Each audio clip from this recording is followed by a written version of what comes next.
NXT starts off with a tag team turmoil match to determine who will be the #1 contenders for Nathan Action NXT Tag Team titles. It starts off with Malik Blade and Idris versus New Catch Republic. New Catch Republic was able to eliminate Idris and Malik Blade early in the match. Then the next tag team that came out was Legado del Fantasma. They was able to take care of them as well. New Catch Republic ended up advancing with the interference of Apollo Crews interfering in their match to keep on continuing the rivalry of Apollo Crews and Legado del Fantasma.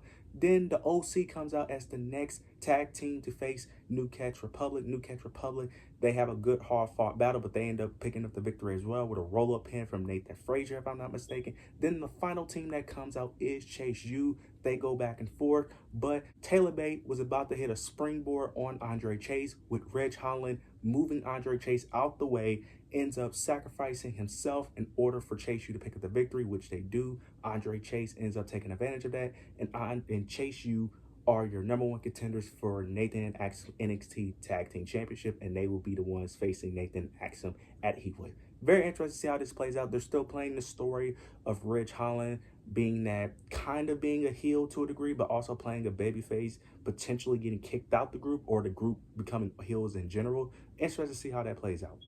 We get a quick segment with Roxanne Perez, Carmen Petrovich. Carmen Petrovich was watching what happened last week with Roxanne Perez attacking Lola Vice. She was giving Lola Vice her credit, but then Roxanne Perez didn't like that, and she was talking trash to Carmen Petrovich and ends up saying that maybe one day you could become as good as me one day. Carmen Petrovich ends up saying that, how about I just prove you wrong, which leads into a match later on in the show. Next, we get Ethan Page. Ethan Page cuts a promo, basically continues to go on the rant of Javon Evans shouldn't be the #1 contender, how he beat Javon Evans last week, and that's why he should be the #1 contender. He should never got eliminated in the Battle Royal, and Javon Evans don't deserve to be in the main event of Heatwave against Trick Williams. Ava Rain comes out. She ends up saying that she does have good points. Sean Spears comes out. He makes his case, ends up saying that he beat Javon Evans 2 weeks ago before Ethan Page, so he deserves a shot. Then Trick Williams comes out. He comes in the ring, basically ends up saying that it doesn't matter who I face because no matter what, I'm going to retain my championship anyway. Then Ethan Page and Sean Spears attack Trick Williams. They're stomping him out in the corner, but this leads to Javon Evans coming in for the shave. Trick Williams and Javon Evans take out Sean Spears and Ethan Page, and that builds up what eventually will happen at the end of the show, build up the tension between all four of them for the NXT Championship. Next, we get Wesley versus Joe Coffey. Not going to speak too much on this match. This was a fairly quick match as well. This was a good, solid match between the two, but Wesley did pick up the victory with his finishing move, the cardiac kick. Ends up picking up the victory, building up the momentum for his match against Oberfin at NXT Heatwave. I can't wait to see how that match plays out. That match should be amazing. I can't wait to see how that match plays out. Next, we get Tony D'Angelo versus Nathan Frazier for the NXT Heritage Cup. Starts off with Nathan Frazier picking up the early quick pinfall in round 1, getting the first point on the board, using his speed and agility to pick up the early pin. Then in round 2, we got Tony D'Angelo coming out very aggressive, coming out very ruthless, not playing any more games, ends up taking out Nathan Frazier, picks up the pinfall in round 2. Then we get to round 6. They have a good back and forth, close near falls, but Tony D'Angelo ends up finishing the job with a top rope belly-to-belly suplex and a spine buster to finish off Nathan Frazier and retain his NXT Heritage Cup. Now we get Roxanne Perez versus Carmen Petrovich. This was an okay, decent match, but Roxanne Perez was able to pick up the victory using her pop rocks with Lola Vice on commentary. After the match, though, Lola Vice gets in the ring while Roxanne is celebrating. Roxanne Perez is backing away. She doesn't want any problems with Lola Vice. Lola Vice basically wants all the issues. She wants payback for what Roxanne did to her last week. Roxanne Perez tries to attack Lola Vice, but Lola Vice was ready and prepared. She catches it and ends up doing a spinning elbow to take out Roxanne Perez, building up the potential of Roxanne Perez versus Lola Vice. Then after she attacked Roxanne Perez, she takes the NXT title and walks off with it. I love what they're doing here. This makes Lola Vice a true threat against Roxanne Perez, and I would not be mad if Lola Vice is the one that dethrones Roxanne Perez. After this, though, we get Lola Vice comes to Ava Rain, basically says that she wants to face Roxanne Perez at NXT Heatwave, and it is now official that Lola Vice and Roxanne Perez will face at NXT Heatwave. I'm very interested to see how this plays out because I can actually see them pulling the trigger and having Lola Vice win. But I also could see that Roxanne Perez can do some type of heel tactics to pick up the victory as well. This is a very interesting dynamic because it's heel versus heel. So I'm very interested to see how the crowd will react and who they would really cheer for. Lola Vice was very over in this as well. Lola Vice has really impressed me. I have no issue with her being the one to dethrone Roxanne Perez. I love Roxanne Perez, but she's main roster ready. She can easily go to the main roster, have storylines there. Lola Vice, I have no issue with her taking the championship. It's crazy because I was not a big Lola Vice fan, but Lola Vice has definitely won me over these past few months. She has definitely improved week after week, month after month, and I would be perfectly fine with her taking the championship off of Roxanne Perez. Next, we get the OC. The OC ends up attacking Out the Mud. They have their little rivalry due to Jada Parker and Michin having their issues. Michin comes in, sees, her fellow friends on the ground attacked by the OC. Then Michin comes in while she's arguing with the OC. Michin comes in, attack Jada Parker. They brawl, and the security has to break them up, break them apart.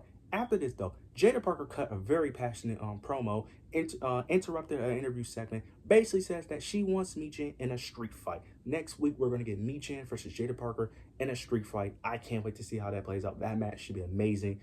I love both women. Both women are amazing in the ring. Both women are amazing characters, and I can't. Next, we get Tavion Heights versus Damon Kim. The winner, Tavion Heights. If Tavion Heights picks up the victory, he is the new member of No Quarter Catch Crew, which ended up happening. Tavion Heights ends up picking up the victory here. Don't know how this is going to play out. Don't know the end goal here, but I'm excited to see what happens because Tavion Heights did have a decent match. He looked good in the ring, and I'm excited to see what he does. Next, we get Brinley Reese, Malik Blade, and Idris. Brinley Reese being the positive person that she is, constantly speaking positivity into them, but Idris is not really feeling it. Then we get Izzy Dane. Izzy Dane comes in, basically ends up telling her that Malik and Idris are tired of you. They're tired of you being always positive, and that her positivity isn't helping, and that they are all losers. Now, Brinley Reese was very upset. She looked very concerned and ends up asking them, do they feel that way? Malik Blade ends up saying no. He ends up cheering her up. But Idris, on the other hand, was not. He didn't say anything. He had a more frustrated and angry look.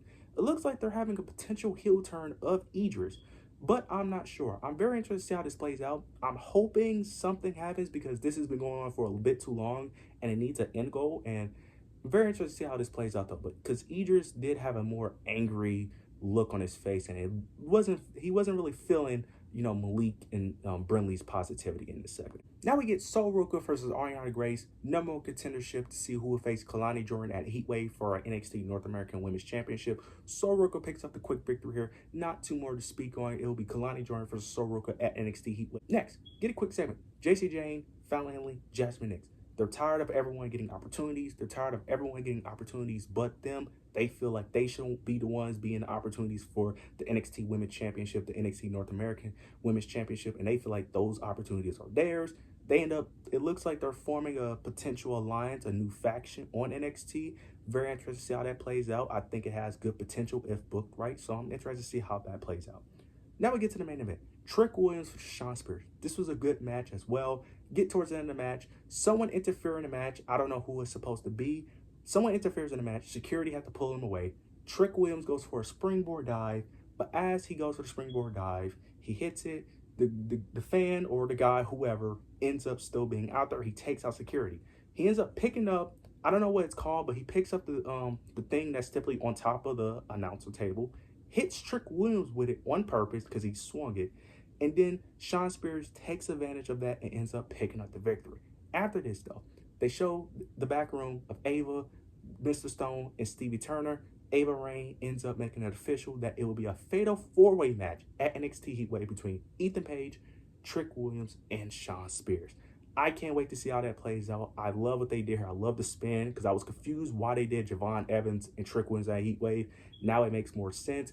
I can't wait to see how this plays out. I'm excited for Lola Vice and Roxanne Perez. I wonder how that's going to play out as well. But you guys let me know what you guys thought of tonight's episode NXT. This episode was a bit shorter than usual, but this is more of a filler episode. But tonight's show was still very good. But you guys let me know what you guys thought. Make sure you like, comment, and subscribe. But yeah, that's it.